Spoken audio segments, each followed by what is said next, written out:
In the 1.13 aquatic update, among other things, the Trident was added into Minecraft.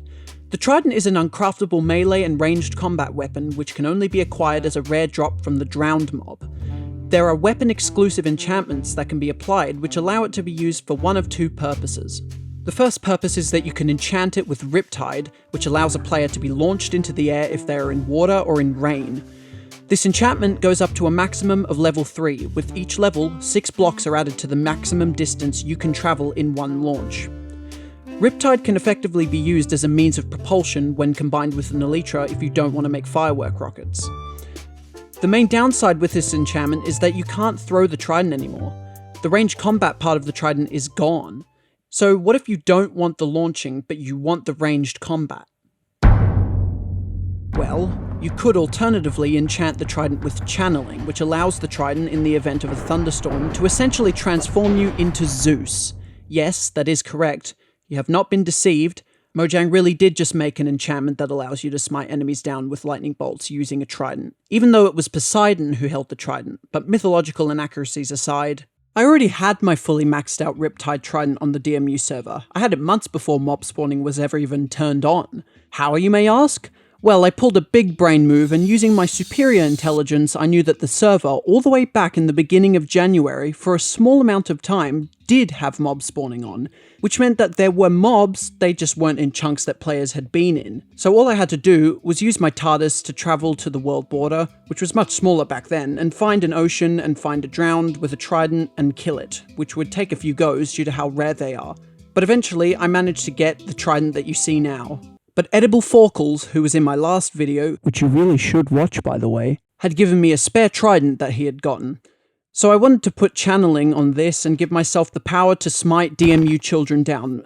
Not that I would ever do that, because I'm pretty sure it's against the server rules to be a prick.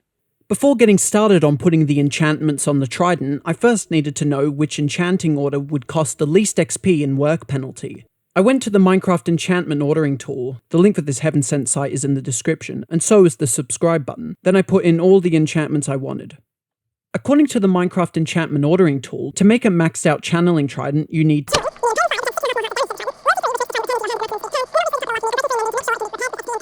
I always rename my tools and armor so that they have my name in them, so this would cost 1 extra XP level.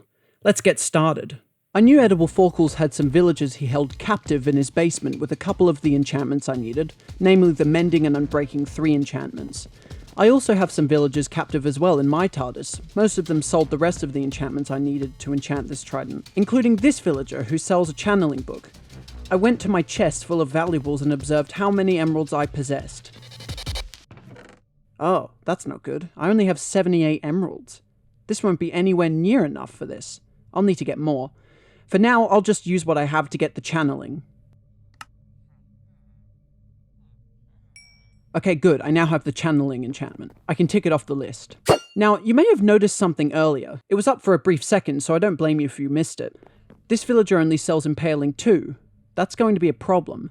Only recently I discovered after learning the hard way that when you combine books with the same enchantment and level, it actually increases the work penalty, which can sometimes cause the stomach-dropping too expensive message to show up in an anvil when you're trying to max out something. I went and searched up on the internet whether or not you can get Impaling from an enchanting table, but for some reason I got nothing conclusive. I only had 2 other choices.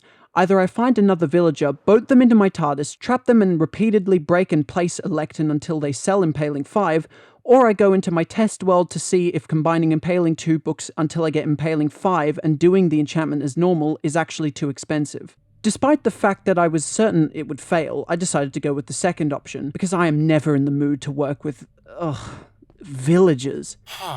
Shut the fuck! So I went into my testing world, grabbed all the enchantments I needed, and I combined all the Impaling 2 books until I got to Impaling 5.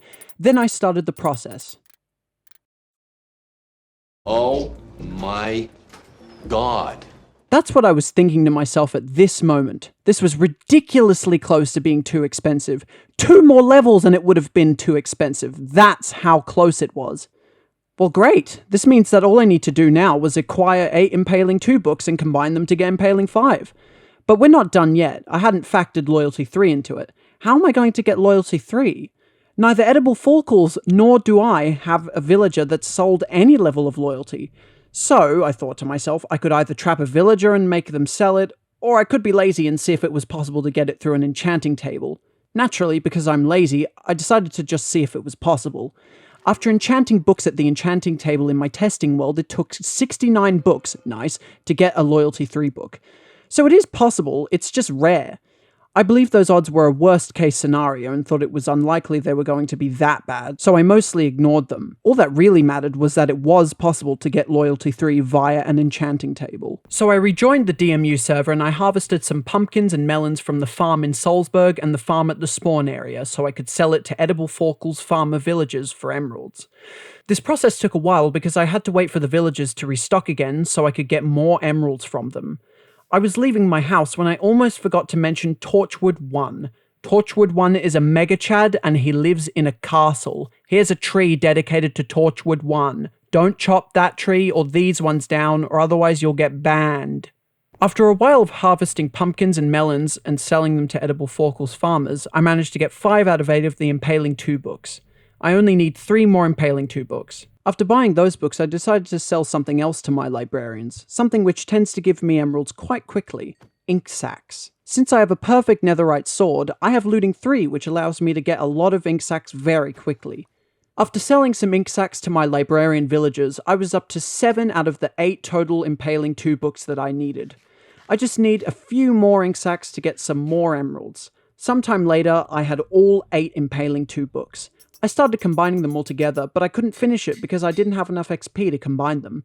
So I needed to go to the Enderman farm, and after some XP grinding, I finally had Impaling 5. The only enchantments I needed now were Loyalty 3, Unbreaking 3, and Mending.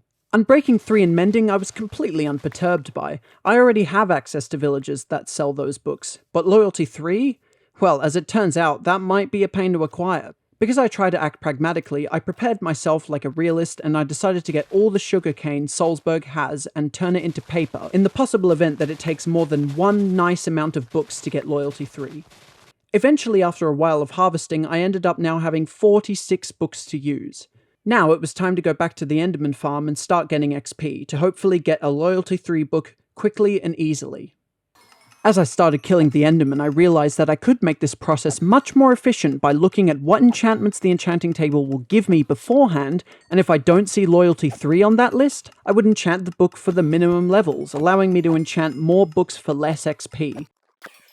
So I grinded for XP for a while until I got to level 30. When I walked up to the enchanting table and put my book and lapis in there, I was not expecting to see this on my first go. Holy Jesus. What is that? What the fuck is that? What is this RNG? No, I'm not lying to you. This is genuinely the first book that appeared. Sometimes RNG seems to read my mind. If you play Minecraft and have enchanted anything using an enchanting table before, you are probably thinking to yourself, you're not out of the woods yet, Muffin. You need to actually click on the thing to enchant it. And yes, you're correct. I'm not out yet. There is a chance that this book, when I push left click, comes out with more than Loyalty 3.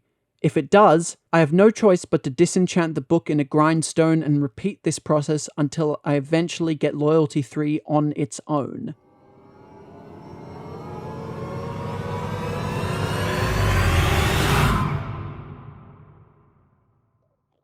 Why do you do this to me? I took a quick stroll through the 5 stages of grief and kept going. If I have the choice between either stopping and feeling annoyed at something I literally can't control or just persevering until I achieve what I want to achieve, I would of course choose the second option. After more XP grinding and more enchanting, Loyalty 3 was back on the table, quite literally. I enchanted it and the second time, well, there you go. The benefit of perseverance is a reward that is more satisfying than throwing a fit of rage. Muffin trademarked 2023. Loyalty 3 was in my possession. I just needed to now, quite simply, buy an Unbreaking 3 and a Mending book off the villagers kept in the basement of Edible Forkles. Done and done. I put those in my ender chest and there we go. I now have all the enchantments ready. All I need to do now is go to the XP farm for a final time, get to level 38, then very cautiously enchant everything in the exact order provided by the enchantment ordering tool. So here I am, back at the Enderman farm, grinding for XP for what should be the last time. Remember to subscribe to my channel if you haven't yet. I'm trying to upload a DMU 1.16 episode every 2 weeks now. Okay, here we are. There's nothing left to do but let whatever happen, happen. Okay, so first part is pretty easy. Just put the trident here and put the channeling book here. There we go. Actually, maybe I'll just go do this in Matatas. That might be better because I don't want to sit in a chunk full of entities and lag the server out too much. Okay, now combine the Impaling 5 with the Loyalty 3, then combine that with this and... why is there more of the XP than it actually... Oh, God! Oh, I've messed it up. Yes, I definitely have. Oh, I don't care. I'm just gonna keep going. Just get more levels. Okay, good. Combine this with this. Yeah, yes, now combine the Unbreaking 3 and the Mending. Good, yes. Go faster! Okay, now finally combine this with... Please work! All that anxiety and screaming just makes my brain want to... Okay, so I'm actually able to enchant this trident. I've done it correctly. So that means I'd need to get to level 38 to actually enchant this and rename it. Fast forward sometime later and there we go. Renaming it and making sure I spell channeling correctly, which I almost didn't because of the 2 pairs of double letters in one word, but there we go. I now have a perfect channeling trident. After that, I was going to get footage of using the trident in a thunderstorm in the DMU server and showing off the channeling capabilities, but the day after making the trident, I waited 7 hours IRL for a thunderstorm in-game.